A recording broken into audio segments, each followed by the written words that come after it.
The ultimate film of two halves. At number 82 on the list, Life is Beautiful.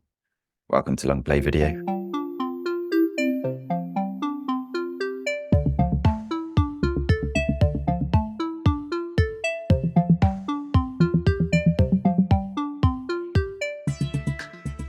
Okay, here we are. Another slow day in the shop. How are you doing today?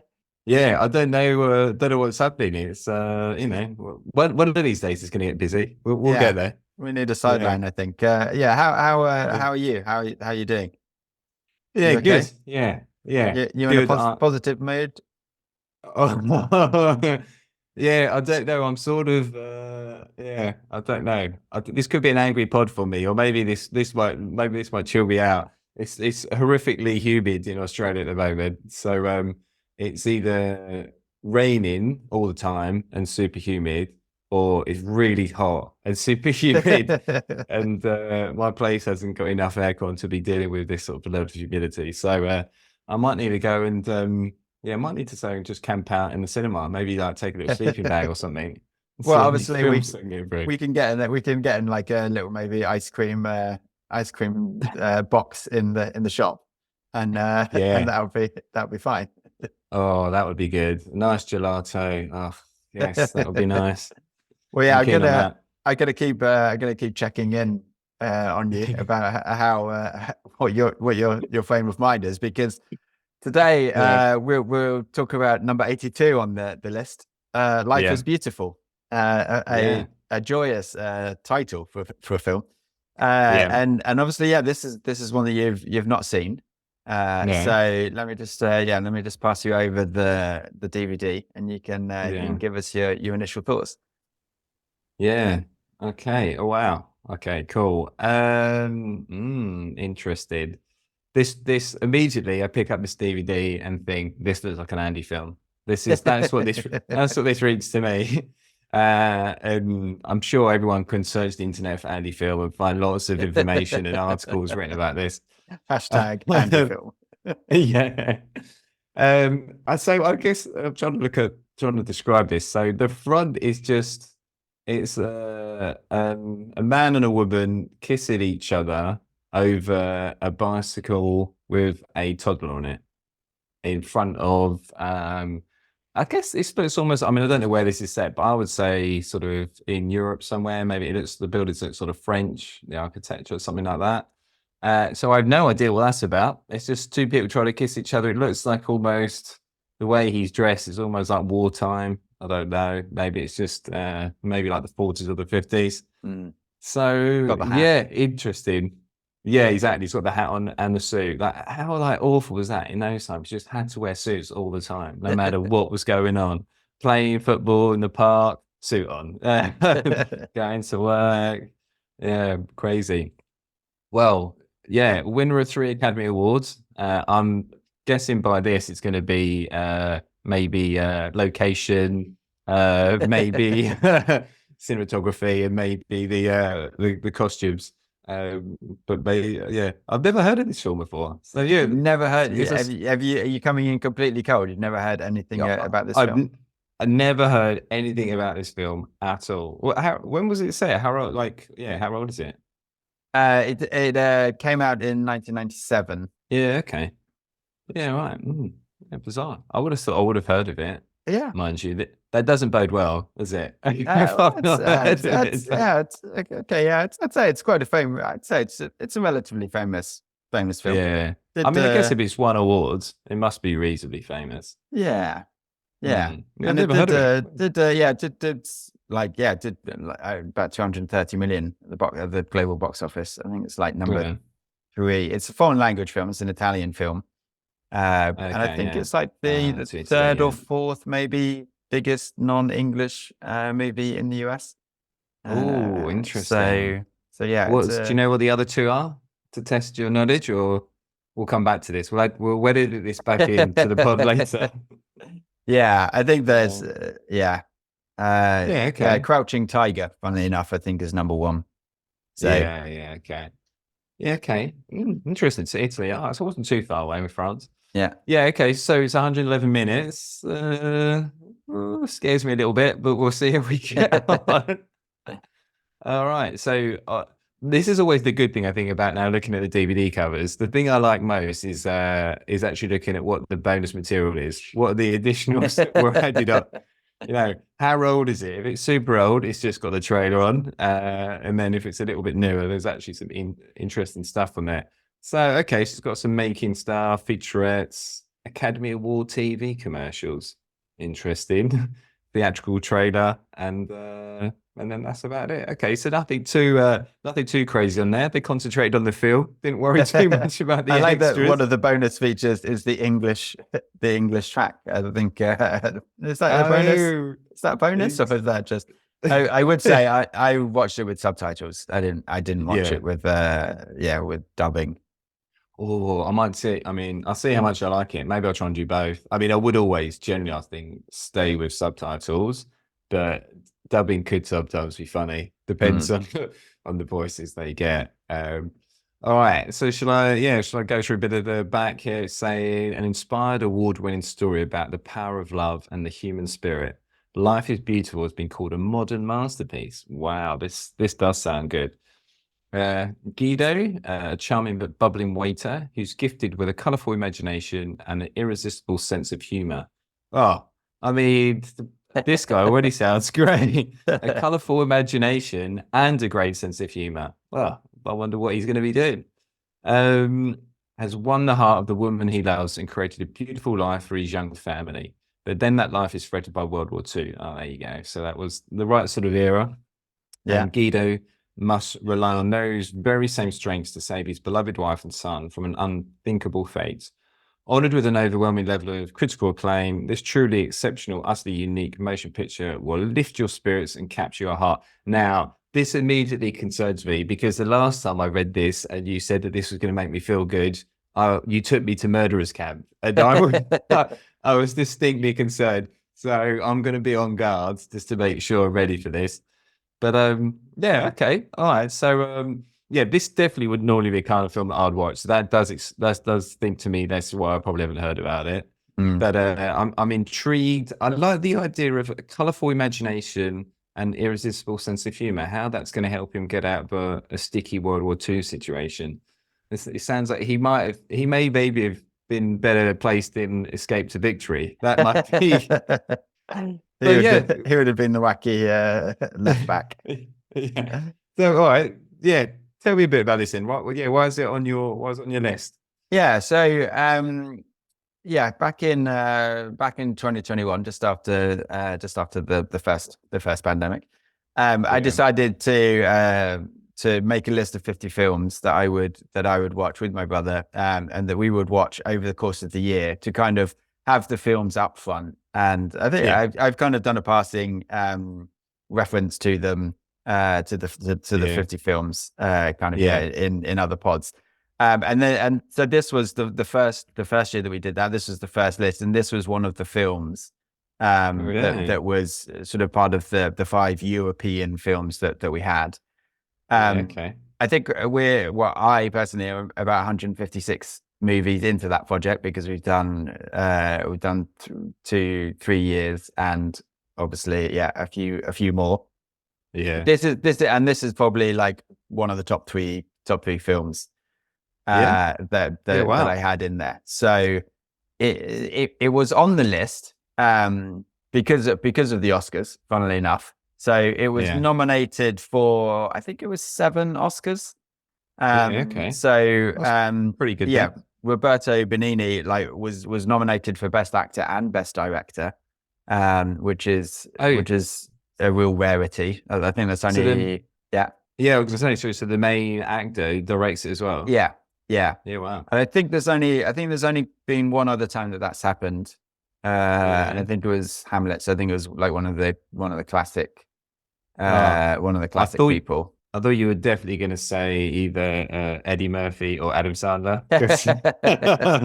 They're robbed by the Academy most often. Only one person who's ever won Best Actor and Best Director, and obviously that's Clint, but not for the same film. So it's really impressive that it got nominated for both. It wins best Okay. foreign language film, which Yeah. is Okay. like there's been a handful of Italian, and that's kind of that. It's actually a very famous clip if you kind of watch the Oscars. So it wins best foreign language film, Yeah. and Roberto Benigni like wins. He's in the audience. It's actually Sophia Loren who says it, and when she announces it, she just says Roberto, and he Yeah. leaps up and like leaps onto the back of the chair in front and is just like Oh, wow. celebrating like crazy, like Yeah. a crazy person, and like Yeah. takes a couple of steps forward on the backs of the seats, and I think like Steven Spielberg's like helping him balance, and he's just like Wow. so happy, and he like Yeah. goes bouncing up, and he bounces up the stage, and it's sort of a real like he's a very expressive person in the film Yeah. and also in real life, and it's a very it's a sort of very nice Oscar moment that I had Yeah. definitely heard of and I'd seen, and I Yeah. just kind of hadn't seen the film. So he actually wins Best Actor for it as Nice. well, Yeah. up against your favorite Tom in Saving Private Ryan, which obviously Oh, would yes. will only endear him more to you. Yes. I'm all over this film now. This is in my top 5. Yeah. And over Edward Norton in American History X, which may be Yeah. a bit tougher. But this Yeah. was sort of the travesty year because it was Shakespeare in Love year, which the Oh, yeah. the less Oh, said about the better. yeah. Um, Yeah. but yeah, it was kind of always one of those ones where and the 50 films originally were like films that I felt like I should have seen but hadn't. Yeah. Yeah. And Okay. so in the European category, this was definitely one of them where it's like, you know what, because because he won, I think I think he's the first and maybe still the only non-English performance to win Best Actor. So Really? so that also sort of says a lot. I That's think maybe there's mad. been one Best Actress in a non-English speaking film who's won it, but yeah, only sort of Best Actor to do that. Yeah. So yeah, kind of knew all of that, Yeah. and then just watched it and was blown away by it. Yeah. I would say that like I don't really want to talk Yeah. too much about it You don't want to because influence obviously, it. yeah. Yeah. This feels But for me like it's the kind of sort of ilk as the artist. That's how I'm sort of seeing it. I'm like, I feel like I might be. It's the. I mean, obviously, I had heard of the artist. Haven't heard of this before, but it feels like a film that I probably wouldn't normally watch. Then I yeah. think I might enjoy. So yeah, I'm intrigued. And the fact that he's he beat Hanks, especially in Saving Private Ryan. It would only have been better if you'd have said Forrest Gump, and I'd be leaving this shop immediately to the back room and putting this on. Yeah. So you're feeling okay. You're quite positive. You're in a good frame of mind. Yeah. Well, there you go. This is sounding Okay. much better. I'm Okay. feeling Good. lot happier now. Yeah. Yeah. Okay. Well, hang on to that happiness. Oh Because, no! Oh no! Oh no! I don't want to set any false expectations that this is Life is not beautiful. that this is a light-hearted Oh funny gosh. film. And so Yeah. I don't. It's very difficult to talk about it and not ruin that. But I just want to make sure that Yeah. you're okay going in before we put Yeah. it on. I just I'll want to tell make you sure what. that you're in a good mood. Like I said, the front of the DVD, they look pretty happy, just a nice sort of little family enjoying themselves. On the back, there's a few photos of them all looking like, laughing. It looks like he's like trying to create a fun sort of like make-believe potential story for his son. It looks nice, like bringing out his colourful imagination. Yeah. So good. It sounds like World War II is going to get in the way of that and ultimately ruin this entire film. And it's 111 minutes. Nice. Yeah. So it is a stunning film. It is really well Visually. made. It is emotional. It is it is something to be enjoyed. Yeah. But yeah, it's like I think a warning to say like don't be like, you know what, I've got a date. I'm just going to put on Life is Beautiful, and then I'm going to just go out to the date straight afterwards. That's maybe not the vibe you should go for. I'm now thinking of falling down with Michael Douglas. I'm like, after I watch this, am I going to go crazy? Should I double header this with spring, summer, fall, winter, or spring? I mean, you might want to go and sit in a monastery on the lake after this to reflect on it. I might have to watch Bruce's Million again after this. Wow. just to feel a bit better. I noticed on the DVD cover from Ebert and Robert, which is obviously like the critics, it says 2 thumbs up, but there's 2 people. So is that actually like a 3-star review? Because there's 4 thumbs between them, and they just say 2. So I was a bit confused by that.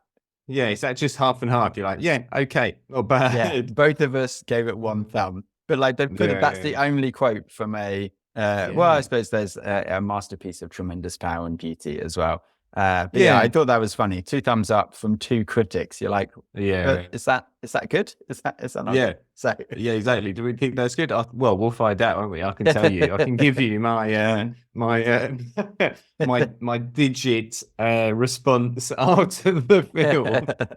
But it actually looks like a good DVD cover. Like this looks like it's actually what I'm picturing the film to be like, apart from the it hasn't got a lot of misery that you're forecasting. But I mean, in some of the DVD covers we've seen, you're like, whoa, they just not really telling us anything. But this at least looks like it's portraying what I'm anticipating it's going to be. This is, I think this is prime DVD as well, like 1997. Like DVDs were it's like strong time for DVDs. I think that was maybe when they were in their prime. There wasn't no one was downloading movies in 97. Probably turn of the century, maybe that's when people started downloading, and very slowly. Getting the AOL dial-up out and slowly getting those through. Okay, so I guess maybe you can't give away too much, but is there anything you're specifically looking forward to, or is that going to give things away? No. I'm very concerned about this. I'm going to have to get some good snacks in for this one. Yeah, definitely. Just go for tried and tested snacks. Don't go rogue on anything. You want to have what's your number one comfort snacks that are like the most comforting snacks you could have?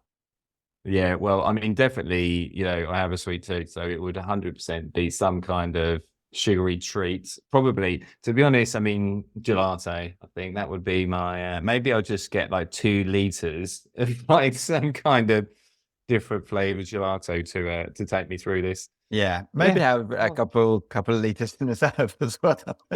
Oh wow! Oh my god! How bad is it? Should I prepare for sort of like a Schindler's List then type movie? Am I gonna like really not survive this? This is the final pod. Kev's not amazing.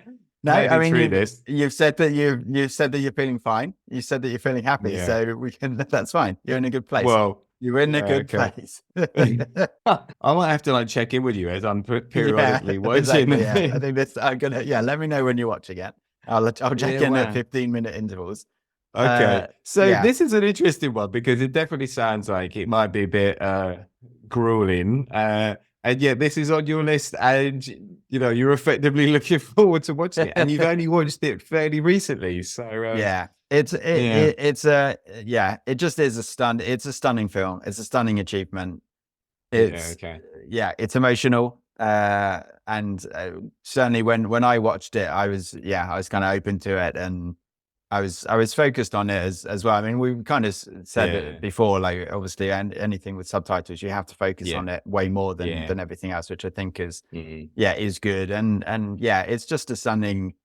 It's a stunning achievement by Roberto Benigni, to be honest, because it is a great central performance, and it is very well directed as well. There's a lot to it.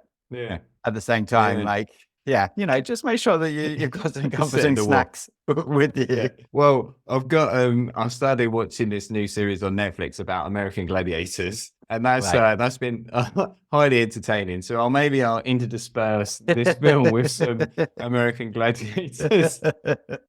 Yeah, just have something to go to afterwards. Yeah. That's just safe and comforting and nice. I Yeah. would say so. Yeah. Okay. Well, it's going to be interesting. I'm intrigued to put this on and to see what I think. Yeah. Awesome. Well, we'll plug it in. We'll get the gelato, or let's get some takeout gelato. We'll put it on, and we'll get going with it. Okay, Kev's gone off to get the gelato, so I thought I'd do a little prediction.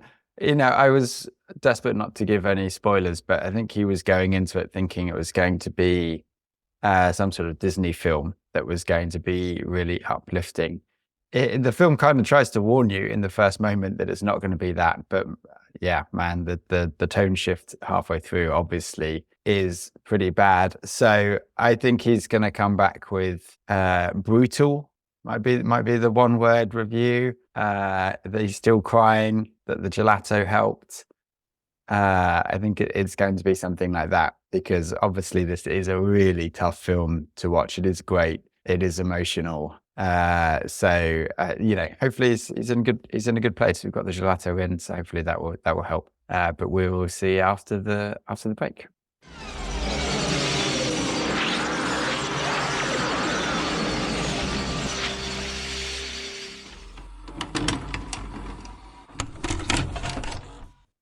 Poignant, I think I would say, but also outside of that, it's just, I guess, just as a quick one word to describe it, but it was surprisingly. I mean, I was a little bit, See, I'm just sort of tongue tied now. At the start, I can see you're hugging your gelato still. So I am at the first bit when I was watching it. I mean, I was about 30-40 minutes in.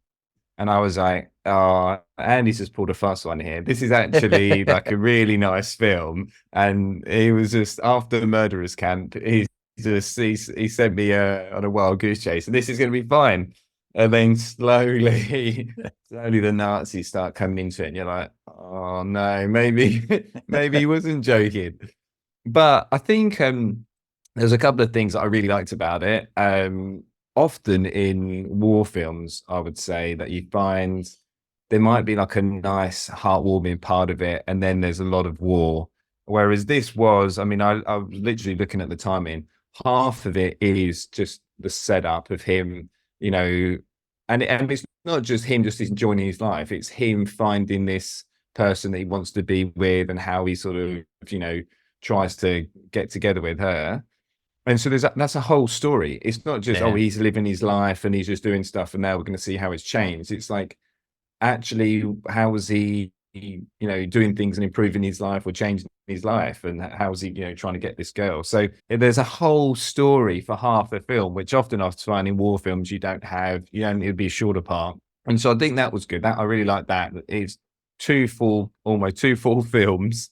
And at least half of it is like nice and enjoyable, and obviously then the second half's a bit more grueling. But even then, I didn't watch. I was getting worried afterwards, thinking, "Oh no!"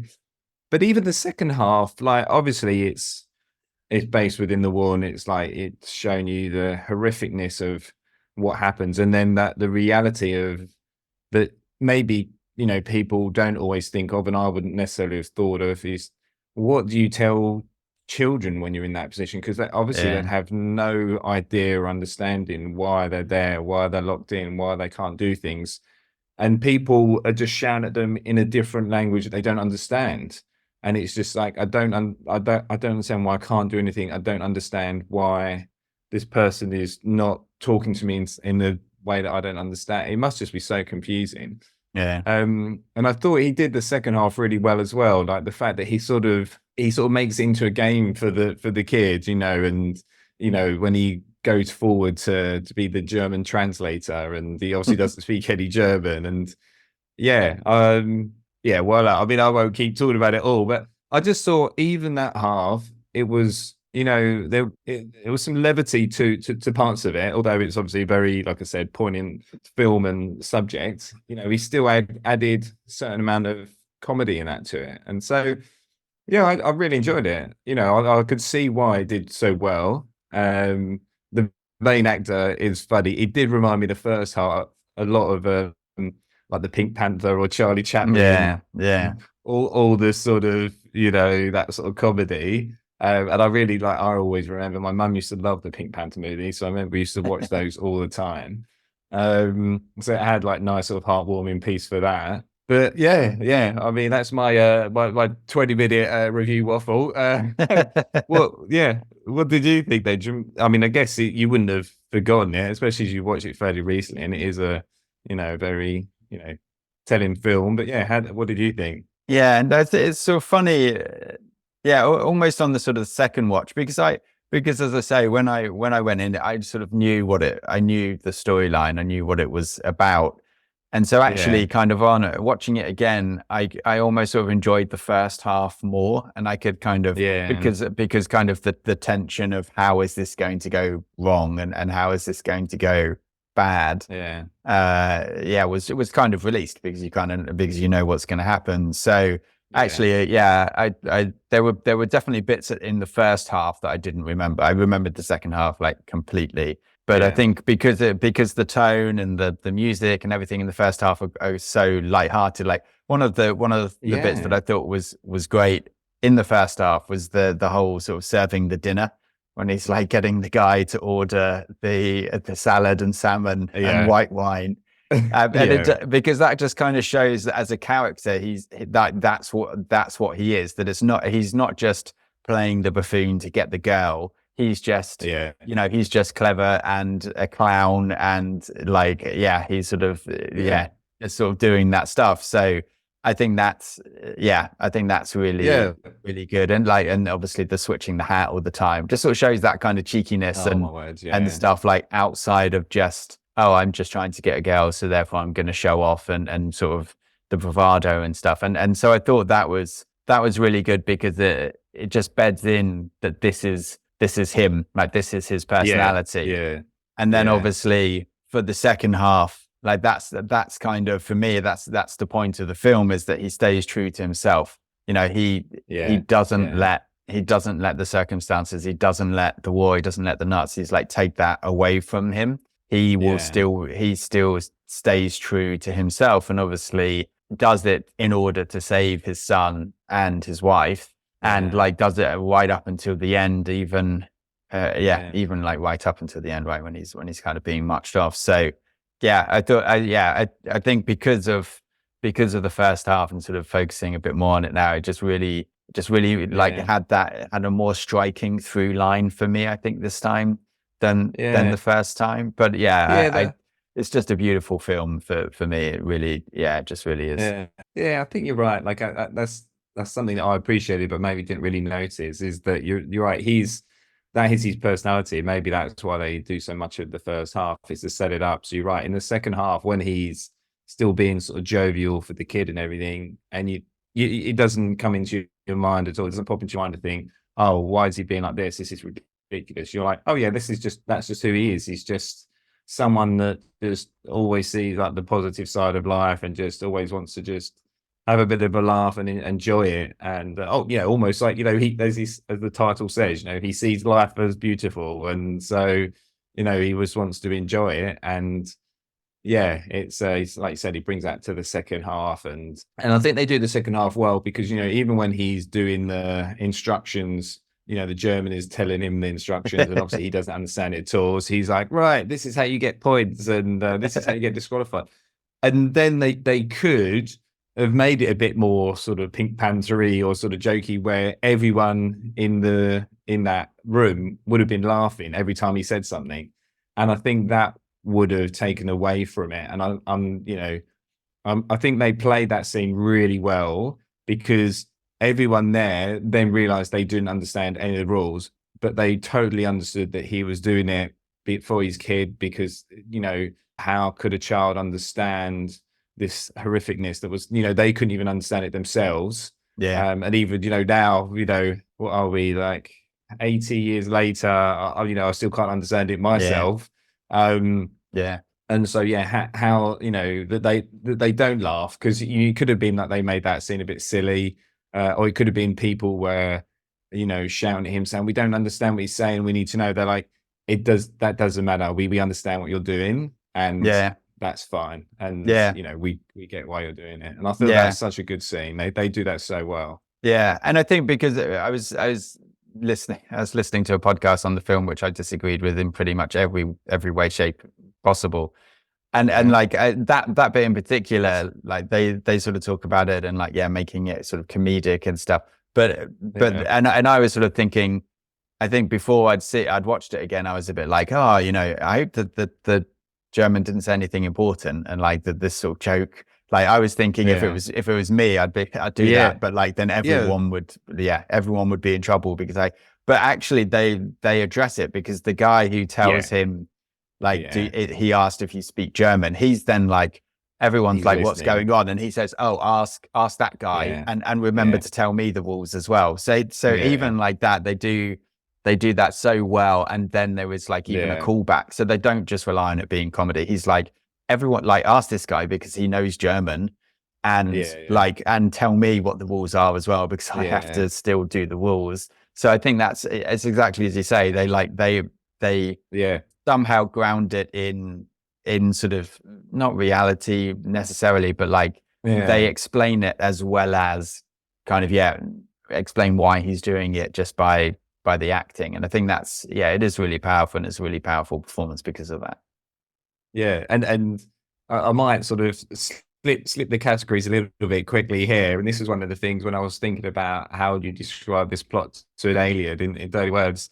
I was like, well, I honestly don't know what to do here, because obviously it's difficult to do anyway. And actually, really, the side, the side film that Guido's actually, he's created the plot himself. He's like, it Yeah. is sort of like a funny, not well, no, not Squid Games, but sort of like a game show. Like he set that up, and so I'm like, yeah, that's that's the comedy part that he's added onto it, and I was Yeah. like, I couldn't think of anything else to add to do this. I was like, he's set up the perfect version for the aliens. It's either like this horrific, horrible, terrible reality story, and he's added this, well, we're just going to make it a bit of fun to, like a game show, because otherwise, the reality is so awful and disturbing that, it would be too much, too traumatic to even think about. Yeah. So yeah, Yeah. that was just my little segue into that piece. Yeah, well, yeah, I just had we send Guido to take on the aliens if they decide to attack. I think that's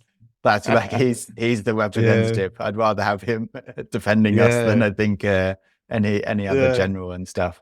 I would say, yeah, just to sort of, yeah, just to say, like, what one point, I think obviously with the Oscars and stuff, the point mm, that he wins the Oscar, I think, is when he talks to the potential good Nazi, the doctor, like the yeah, just yeah, his face as he's like yeah, full of hope, and he's like, this yeah. guy's gonna I fix it, I'm noticed gonna that. get out of here. And then he starts Yeah, talking about the riddles and that he can't sleep.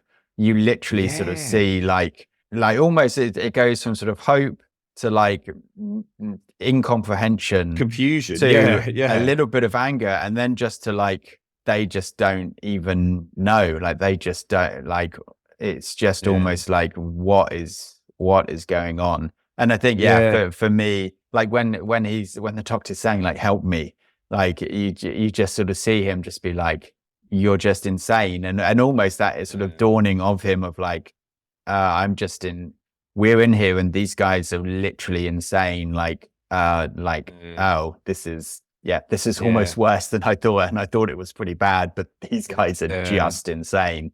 And I think yeah, but for me, like that, him being able to portray that when the doctor's talking to him, I think that's why I think he gets the Oscar for me, because it's just it's all in the face. He doesn't say anything. He like shakes his head or nods his head. He doesn't say yeah, anything at all. And it's just such a good performance, just to yeah, sort of see yeah, that realization of the insanity that he's unfortunately a part of. yeah. No, I agree. And I think, thinking about the first half as well, like he does that, like I said, I think that Charlie Chaplin-esque sort of scenario, and obviously in the Charlie Chaplin films, a lot of them he didn't have spoken word, so he has to exaggerate his movements more so that you Yeah. understand what's going on and the funniness of it. And he could have done very similar here, but he doesn't. He does it to an extent. He does a little bit silly, but he doesn't go too far where you go, oh, that was just too far. Like, he still operates within the realms of reality, Yeah. but just in a funny way. I mean, there's just a couple of in the first time, there were a couple of great scenes. As you said, the actual the restaurant was hilarious, and I was thinking, where on earth is this restaurant? Yeah. Obviously, when you look up the stairs coming down to it, it's like a coliseum. I was like, Yeah, it's stunning, isn't it? It's absolutely Yeah. amazing room. I was like, I mean, I've been to Italy before, and it is incredible architecture, but I don't remember just randomly walking into restaurants like that. And it's all white as well, like the fact that like all the walls are white and the floor and the stairs. That actually really struck me this time, funnily enough. But it's an absolutely stunning set that they've got there. And so I thought that was really good. And then the when he goes into the school as well, that was just a really funny. Like when he's wearing the sash, I'm like, has he just jumped into this sash? Like, why is he not wearing it properly? And obviously, and he's tied it up underneath his legs. That's almost he's not wearing it on the side. It's literally in between his legs, so he doesn't even know. And then even after that, they further reinforce it, so you understand, like, this was a silly gag, that even when he's stripped down to just his boxers and his shoes and his socks, he's still got the sash on in that same way. It's so silly, but just to reinforce like how funny, like you said, he just really doesn't understand what's going on. But yeah, that was a great scene as well. There were some really good funny scenes, I think, at the start. And like the dog on the tray when he's, I was like, that's so good. How has he got the dog to, because it looks like a real dog, it must be a real dog. And I'm like, how they got the dog to stay there? And how on earth is he balancing that dog? So many slight gags in it. There's just, I mean, the entire sort of date is great, isn't it? Like the fact that the car is between the two bollards and stuff, and then the shot of him sort of doing the red carpet, it's a beautiful shot, like with the stairs, and it just that entire thing is, again, I think I kind of focused a bit more on that this time, which it is really good. When he sets that all up and he's like 'cause obviously he knows about the key, and he's like, Mary, send me the key. Exactly. And then he's like, what about if I got a new hat? If only I could have a hat that wasn't wear, because he set it all up and he knows. And she's like, how is this guy doing all this? And you're like, yeah, that was good. That was really funny. But yeah, was there anything then that you didn't like this time round? So both times, like the very end, for me, it feels really clear that the last scene where the boy's with his mom, that's cut in afterwards, because they're not on the road, they're nowhere near, like you don't see anyone else. It seems really clear that was cut in. So I find that a little bit jarring. At the same time, I'm really glad they did cut it in, because otherwise it's just too heartbreaking. And you're like, oh, at least he found his mom. Because I think up until like that moment, you're almost in shock, because obviously he goes and he's killed, and then when the boy actually comes out of the hiding place as well, you feel the isolation, like it's so well they done. really leave it, don't they? There's like a good amount of time where it's really left, and then there's silence, and you're like, oh, they really leave you in that moment. Yeah. And I think, when he says mama, then like, and mama, we run, like that is kind of the release of the emotion. But I found that a little bit jarring. And then, I mean, talking of sort of bits that I didn't like, obviously, almost like the sort of the worst bits. Not that I didn't like it, but just that it was the saddest bits, when she's looking through the clothes and you sort of realize that she's searching for her son's clothes to see whether he's been killed. It's just like, it's just heartbreaking. And then almost like they do it's so good, because it's almost the moments of hope that are the hardest bit. Like when he talks in the tannoy and stuff, like just after that is almost just such, like, again, I think because the actress does really well, actually, Roberto Benigni's real wife. Funny enough, Yeah. they're actually Oh, married in really? real life. Yeah.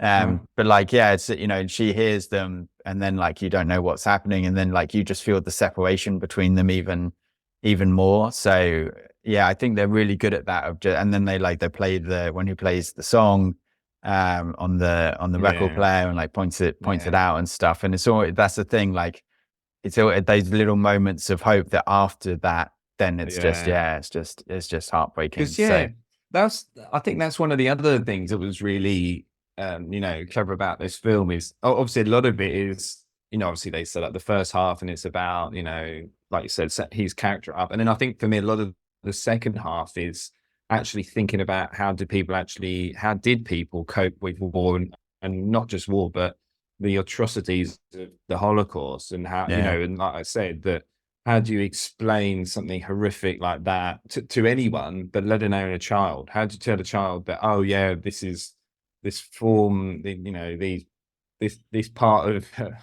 the human race have decided that this makes sense, and yeah, it's just crazy. And then also, just talking about his wife, that's the point I was going to make is that yeah, from her point of view, that's obviously she's not Jewish, so she wasn't going to go. But then, yeah, obviously that, there'd been so many scenarios like this. But yeah, yeah, what would she do? So she's like, well, no, I want to get on the train because what am I going to do? Just and that's the thing. It's just the horrificness of that of going. Well, they're going to go. So what? I'm just going to stay here and just presume that they're never going to make it. yeah. Do Just you the think the horrificness of grandma that. is in on it? Do you think the grandma? Do you think the grandma knows that the deportation's coming Mm, up? that's Because why. it's like the day before and she goes in and Yeah, gives him the letter, and then she just doesn't seem very surprised when they're not there. And I don't know whether there was another scene or something like that, but I don't know, I got the feeling that the grandma almost knew that there was going to be like yeah, deportations, not everything else, but yeah, yeah. I don't know. It's a weird one, isn't it? Because they sort of set that scene up, and you can't. It feels a bit weird. It doesn't really fit within the film, but I don't know if they were sort of set that in to, set it up that it was his birthday, so that it makes it even more yeah, like even more worse. That guess what? On your birthday, you got deported to a concentration camp, yeah, and I don't know if it is a bit of a strange one. I mean, she would have known that the child would go as well, surely. So that would, I mean, God, that would be horrific if you thought, oh, I'm yeah, going to get them yeah. deported. But yeah, that's a bit of a weird one. I don't know. I wonder if yeah, I'll have a look into that actually, see if there's any information about that. But yeah, it's I think for me, I was thinking the only thing that I did like, well, ultimately we don't find out the answer to the riddle. So, it's driving the doctor insane, and now we don't know. Well, But you can look yeah, that up online. It's yeah, yeah, yeah. it's That was it's not a good riddle. Like yeah, because it is actually no. like yeah, it is about Jewish people apparently, like the sort of the Oh wow. translations of the sounds and Oh stuff. So God. it does link back Oh God. to everything else. Oh, So yeah, like it's almost. yeah, I think again, like in I mean, obviously it's an Italian movie, so I think it's sort of yeah, it's something that can't come through on the subtitles. But I think yeah, again, it's supposed to reinforce just the fact that they don't even see what they're doing. Like they don't that the yeah, Nazis they just don't yeah, they just don't understand that it's gone so far that they just have yeah. almost like they just don't have any humanity. They don't even see what they're It's doing just to human crazy, isn't it? beings, which is just unfathomable, isn't it? So Yeah, it just I was thinking that as you go through, and I studied history at A level. We did dictators, and so obviously spent a lot of time on the details around World War II and around Hitler, and it just it just never ceases to amaze me. It's just like how obviously how people could have gone through and done this, but then just the concoction of the idea. mm, Like, how can humanity have even thought of, to the idea of doing genocide in the first place, and then thinking, yeah, that is a good idea, and then thinking, what's the easiest way to get rid of people as quickly as possible? Just yeah, absolutely horrific, awful, awful, awful. And obviously, he, is a World War II film, and obviously it is based on the Holocaust. So you see all those horrific parts of it, and I think, that's what's good about this film. I think versus, some other different films. Something like Schindler's List is more, is going down a different avenue, and obviously it's, telling like a different type of story. I Yeah. think with this is clever because that's why I think it makes it different. You have, like you said, his original sort of character still sort of shines through, and you're like, it just, it just gives you like some kind of like small tiny pieces of hope that there might have been people like that were at least, I don't know, at least, I don't know, making it, I don't know, like at least trying Yeah. to explain to like children and stuff, and trying to make Yeah. it, Yeah. less horrific than Yeah. it obviously was. Yeah. Um, And and the fact is that, that's the thing, that there probably were, and there probably were yeah, people that were trying to keep people's spirits up, and they still yeah, died. And I think that's yeah, like, that's what yeah, this film just shows really well, is like, yeah, he does everything, and isn't it wonderful? He still dies. And obviously they sort of yeah, set that up at the beginning, saying like, this is a tragic story. And I think, rather yeah, than, I mean, Schindler's List is the obvious kind of thing. I think it was the same year yeah, I saw watched Sophie's Choice, which again is very harrowing, but it's yeah, like that. It's almost like, because it's such an individual story amongst everything yeah, else, it almost makes it yeah. more real for me. It just, that's where I think the power lies for the Mm, film, is because you just, it feels more specific, I think. And that's, I mean, mm, when you start talking about numbers, obviously it's just beyond all comprehension, just kind of the yeah. horror. And I think Oh, centering on one family and their journey, and what happens, and how he's trying to protect his son, and then how he's trying to save his son and his wife, are just, it's just really powerful. just reminded me as well that, the things that happen afterwards, it wasn't a world of mobile phones and internet or anything like that. So after the awful atrocities, and eventually when the war was over, families just had no idea. You're like, Yeah. is my family still alive? Is my mum, dad, brother, sister, child, are they you? And you may never know. And it then might, you hear about these stories where then, years, decades later, all of a sudden people are reunited because they just got put into completely different parts of the world and had no idea if they were Yeah. still alive, and they might have Yeah. changed names. And oh yeah, I mean, just terrible, terrible, Yeah. terrible thing. It really is. And yeah, just awful. But yeah. Is there Did anything you that you thought that yeah, go on, you go. I was going to say, yeah. Did you notice the score? Did you notice the music at all? Which I thought was really good, because there was sort Yeah. of a light-hearted element to it, but also like at the appropriate moments, and then quite sort of sullen at other Yeah. points. I don't think I sort of specifically noticed it in a way to sort of think about it, but I think it must have obviously added to my experience. I mean, obviously, I was watching it for the first time, and then there's the subtitles and the subject matter. So there's a lot of stuff I was sort of focusing on, and I probably, if I watch it again, I'd notice the music more. Yeah, beats But yeah, for the Oscar, yeah, beats John Williams for Private Ryan, oh yeah, and an up and yeah, coming composer called Hans Zimmer for Thin Red Line. So yeah, as far as yeah, composing a score, I think beating John Williams and Hans uh, Zimmer, that's yeah. that It's probably does pretty, his CV no harm, I would say. yeah, that gets it up there. Yeah, it is a very, and it's funny, like looking at the DVD cover now as well. You would never think it is what it is, and I think that's Yeah, why I like the film, is that it's like it concentrates so much on, like saying life is beautiful, and it's almost like to that point of the understanding or the thought of it about the war as well, of these things happen, these things have happened, and these things were awful, and you need to remember that life is beautiful, and yeah, in horrific scenarios it can be taken from you so easily. And he just sees joy in everything, and maybe that's a sort of a lesson for us all, that to remember that life is beautiful, and that yeah, you should enjoy it. And there's people like that have helped to allow us to be in a world that we live in now today, that might have been very different in a Yeah. different scenario. And so yeah, even on the DVD cover, like there's no, as I said, when we were talking about in the first half, there's no mention of war. There's no idea that there is any war.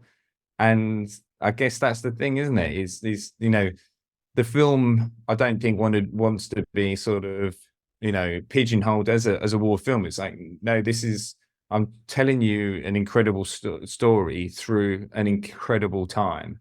And I think that's the thing for me. It's not necessarily, oh, this is a war story. This is this is a story about this guy and his family, of which war is a horrific, terrible part within that. And I feel like, they do that really well. And that's why I think, like I said, it is that difference to sort of say Schindler's List or something like that. It's trying to operate in a different way, I feel. Yeah. No, for sure. I mean, it's funny. So jumping around, but with the genre, so question that we usually ask again, this podcast was sort of saying that, that they just didn't find it funny, and they didn't think it was a good comedy. It was just too slapstick, and that obviously there was controversy around, can you laugh at a concentration camp? And I was just like, no, you're missing the entire point. Like this is a love story of a man and his family, and sort of that love kind of conquers all, and his love for his son and wanting to protect his son can outride anything, because it just overwhelms everything. And so even in definitely the most horrific part of human life, and being in a death camp in the Holocaust, that his love for his son still is what his focus is, and what he's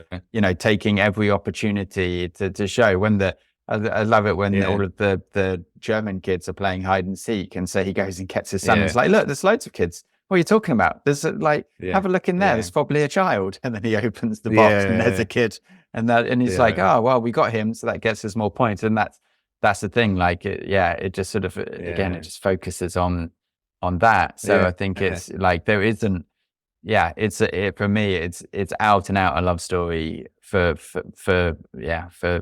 him, and also, and for her, right? It's a story about what you do for love and the love of your family, right? Because she gets on the train because the love for her family, and because she's kind of like, well, like I want to be on the train. If my husband and son are on that train, then I want to be on that train. And it's so powerful, I think, because of that. It's not like the first half is building up like how important this family is, and I think and they do that well, actually, don't they? Where they slowly start building it. Where obviously then, because I forgot about this, I had to go back and just look at the details of what happened in the war, because I was thinking, I don't remember Italy going through that as well. But then when you look at the details, you're like, oh, well, while Mussolini was there, it was bad, but not as bad as this. But then he effectively sort of gets overthrown, and then Hitler invades and takes over, and then that's where everything gets all absolutely horrific.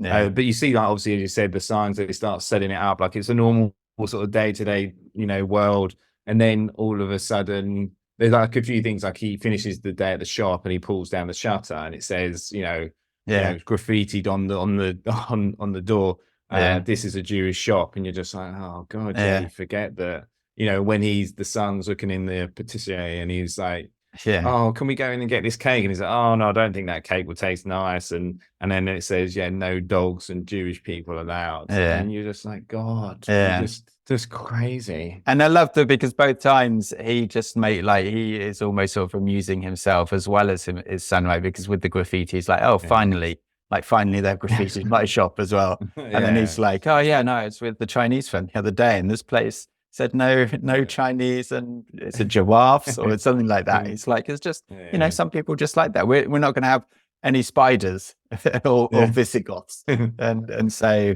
like that's the thing, isn't it? You try and make the best of it, and again, do you give in to the hate? And that for me, like there's a for the what question does it ask? There's a Nietzsche quote that I sort of read around the same time. Which is it better to out monster the monster, or to be quietly devoured? And I just, yeah, for me, that's like a really, I think a really great question, and like a really great, especially, and yeah, we won't get political, but like now when there's so much sort of hate pouring out of other people, like how do you not just become hateful yourself? And how do you, you know, is it better to like, yeah, okay, well, yeah, we're going to out monster them, or that's the thing. Like, yeah, for me, no, because like you lose yourself if you do that. And that's, again, he doesn't lose himself. He doesn't lose who he is because of the horror and the monsters that are around him. And I think that's just so powerful. It's such a powerful statement, which is why I think the film is just so great. Yeah.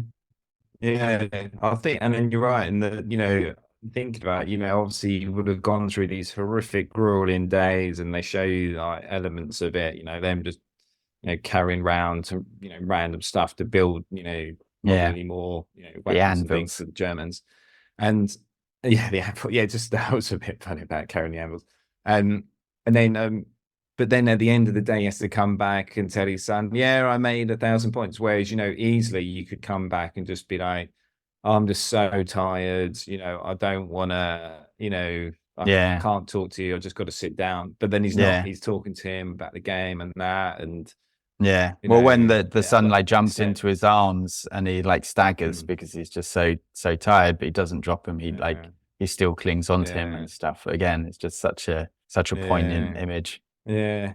So was there anything? I know we've covered off quite a few of the categories anyway, but was there anything you thought that based the film? I thought for me, I mean, obviously it's based on the war. No, I think I think it's great, and even for like character, I just there's no character like that. I just can't imagine. So I don't put myself in it like in the film, because it's beyond imagination for me.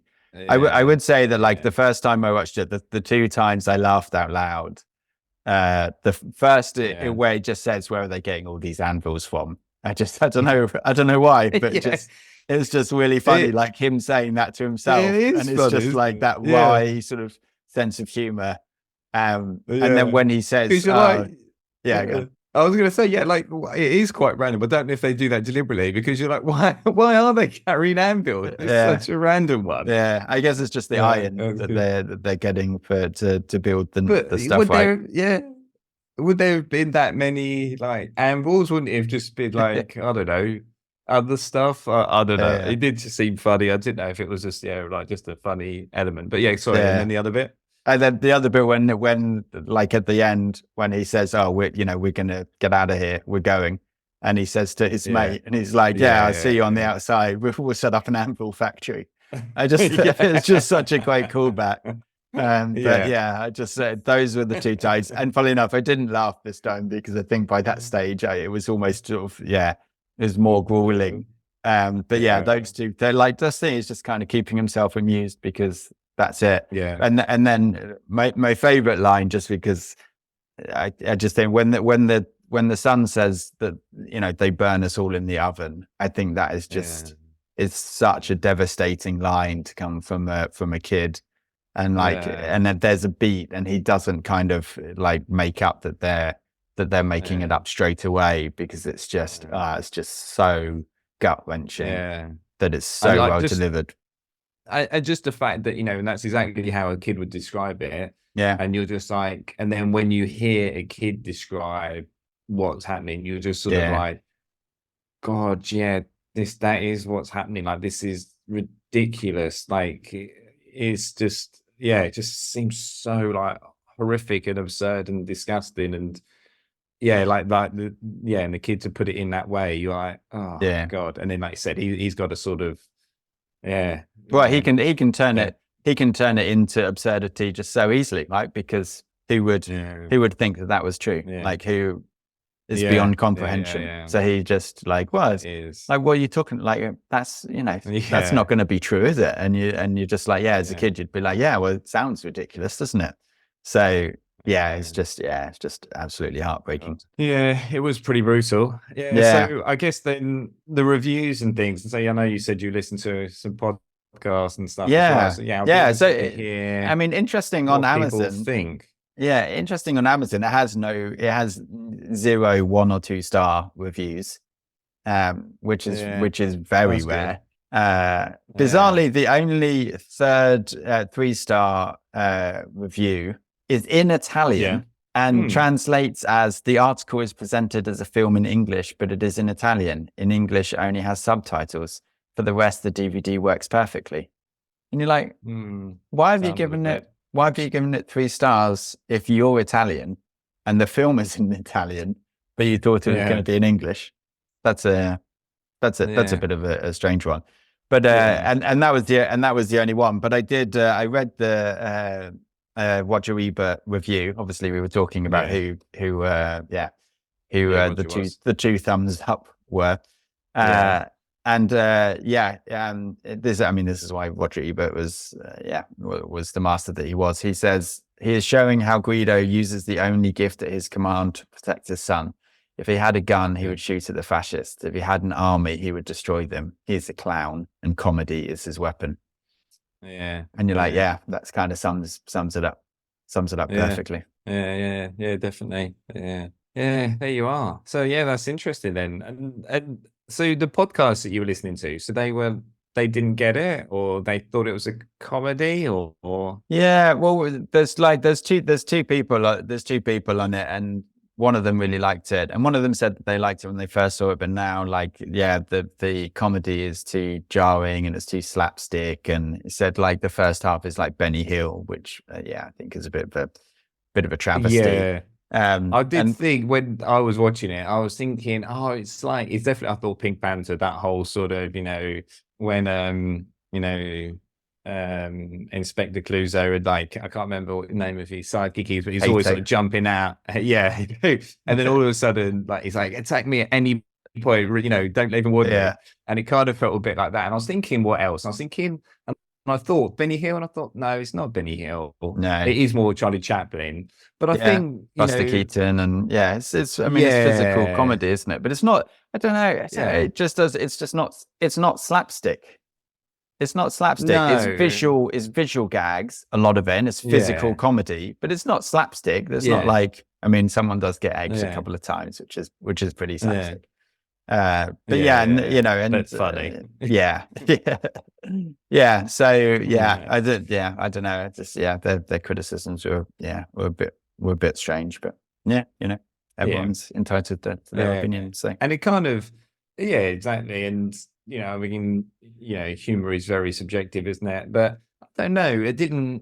I'm trying to think if it would have resonated as much if you'd used a different form of comedy. It's hard to sort of picture, but you kind of need that type of comedy to then bring it through into the second part. I yeah, don't know if the same level of comedy the same type of comedy would work in the second yeah, part if it wasn't that, you know, that sort of, yeah, the way he sort of thinks about things. And like you said, when he goes to get his son, and even when he's tired from a whole day of having to lift ambles around, and then he goes to say, oh, look, there's other kids around, or when, his kids with the German kids and he's eating the food, and he then answers back in Italian. yeah, And he's like, oh my God. And quickly he goes to think, quick thinking, I'm gonna pretend that I've been teaching all of these kids how to say that word in Italian. yeah, So it doesn't seem yeah, like there's just one. So yeah, just, that sort of stuff all links through back to the first part and how he sort of sets up and the kind of person he is. So I don't know if yeah.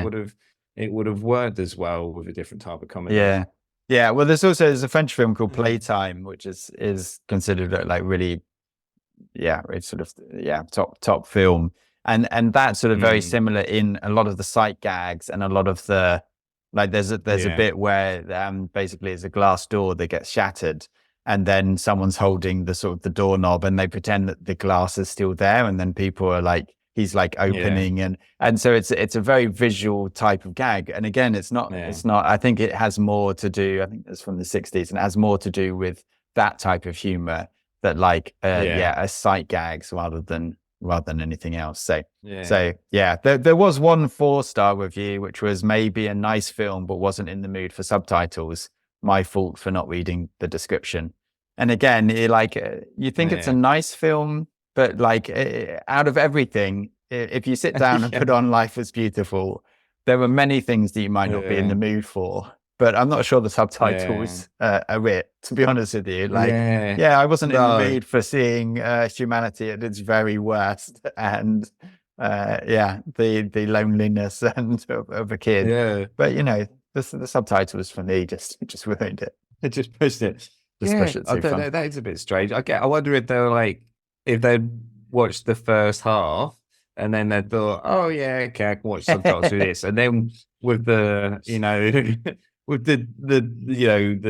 the darkness of the second half, I thought, oh, well, with this darkness and subtitles, this is just too much. It's I just can't take this. pushes me over the top. If one Yeah. snack's bad, then that's bad. But if Yeah. two snacks are bad, Yeah, what exactly. do you think Yeah. if it came out to today? Do you think it would still do Mm. as well? I mean, it did really well. I mean, 230 million Yeah. back then was it's a lot of money. It's like probably like 700 million at the box office now. Yeah, which is that's a huge success. And I think he would. I think this feels pretty timeless. You know, there's nothing. It is a film about the wars. Obviously, it's set in the past. There's nothing you need to consider in terms of what sort of age is it or date is it. And I think it is a very well portrayed film of trying to illustrate to people what life was like in an pre and then during war. Especially as a Jewish person in Europe, and I think it would do just as well. I think it's a really good film. I think it tells a really good story, and like I said, and it tells the war story in a different way, which I think is is something good, something different. But yeah, I don't know. What about you? What do you think? I mean, I think it stands up. I just wonder. I don't think people go to the cinema to watch sad films anymore. I think I don't know. I was trying to think of like the last time that there was a big box office for a film that was sad. There was like a tragedy and that wasn't action or adventure or comedy. And obviously there's sort of a bit of a lament at the moment for we don't make comedies like we used to. But also I'm not sure that we make these films anymore. I mean, I think kind of mentioning that the Oscars and stuff, Moonlight is probably sort of the last Oscar winner that has same sort of tragedy at its heart. And that I mean that did nothing at the box office whatsoever. Like I think it's even the sort of the lowest box office ever for an Oscar winning movie. So I don't know. I think I mean, we often talk about why do people watch films, and it's for entertainment and for escape. And so it feels like that has maybe changed a little now, that kind of entertainment and escape from reality is now maybe we're not telling the necessary but slightly sadder stories anymore in film. I don't know. It just kind of got me thinking. Do you think that's just a change? Yeah. Do you think that's a change of society, of how things have changed? Do you think it's a link through to COVID and almost like the craziness and the awfulness of that people are like not ready for anything sad again yet? They're like, there still feels like there's so much left over from that, or do you think it's just I don't know. I think generation that we've set up of we just always have to be happy? I think that plays into it. Maybe it's kind of the same as satire, right? People say, well, the current situation in the West is beyond satire, and people, but like isn't there? There's always stuff going on. So I mean, obviously in the 90s, it was sort of proclaimed that everything was fine and it was all going to go fine, which it was just the fact that all the horrible things that were going on, people in the UK and in the West were kind of protected from it. But I don't know. I don't know. Is just that negative emotion, like, this is the last film that I cried at, and I cried when I watched it the first time, and that's kind of like, that's fine. Like for me, that's like it just shows what a powerful story and how put together. Like, and you're like, it's cathartic to do. Yeah. But I think I think on the agree. Veers whole, away from like, that. yeah, I don't think people were wanting that Yeah, catharsis. that'd be interesting actually. Like you saying that, just reminded me. Like, then this actually reminded the film I was thinking of. The new film that's just come out, One Life, with Anthony Hopkins, which is that obviously is a sad film. And my friend went to see it with his friend, and he said to me, yeah, there was a point where, you know, like 15 minutes in or something, he's crying and his mate's crying, and then he said, you know, halfway through the film, everyone in the cinema was basically crying.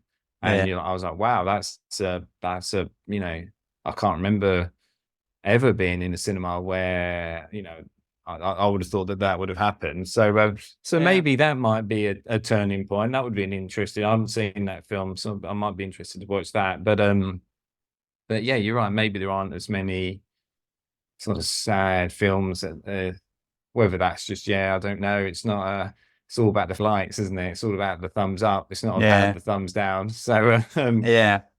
How do you like I don't something know. that's tragic? You're like, well, I don't like it, but I appreciate it, and I think it's good. Yeah. So yeah. So I mean, similar movies on Letterboxd. Schindler's List, Sophie's Choice, The Pianist. So basically, it was like, oh, it's a Holocaust movie.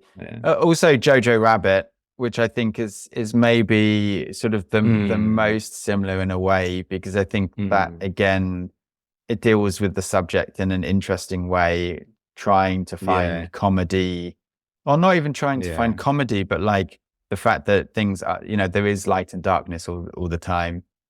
And much more sort of focusing on like one person's journey. But yeah, I would mark that down as a loss for the algorithm, because it's a Holocaust movie, but like The Pianist and this are very, very different movies. They're structurally, tonally. Funnily enough, Sophie's Choice and The Pianist have both been films that I watched for the first time in my 50 films of the year, the same as this. So I've never seen any of the three. And we'll